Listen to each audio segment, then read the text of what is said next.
के तपाईहरु पनि यस्तै गर्दै गर्नु भएको छ? डिजाइन बनाउँदै भोगटे खानु मन लागेको बेलामा यसरी काटेर खानु भएको छ? फूल जस्तै बनाउनु भएको छ? भएको छ भने तल डिस्क्रिप्सनमा जे गरे नि हुन्छ, नाचे नि हुन्छ, गीत गाए नि हुन्छ ल। चट्ट हेर्नुस् अनि कमलको फूल बनाउनुस्। चट्ट भोगटे चाहिँ हेर्दाखेरि ठुलो थियो, लगभग लगभग यत्रो थियो हेर्नुस् है। म अर्को कम्पेयर गरेर देखाउँछु। कम्पेयर यत्रो थियो, यो भन्दा अझ ठुलो थियो हैन। लास्टमा चाहिँ फ्लावर भएर निस्कियो, यत्रो फ्लावर भएर। ठ्याक्कै तपाईलाई अब उज्यालो उज्यालोमा पर्दाखेरि राम्रो फ्लावर त देखेन हैन।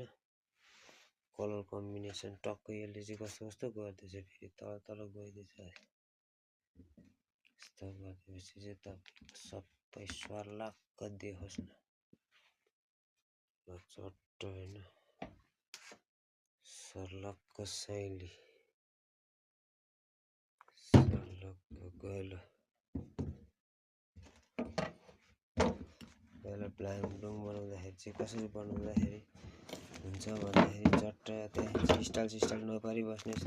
ब्लुङ कस्तो गर्ने नेपाली दिने त्यसलाई पुरा कहाँ स्टाइल गरिराख्ने भयो। त्यति काट्दाखेरि कस्तो काटिन्छ त्यही स्टाइल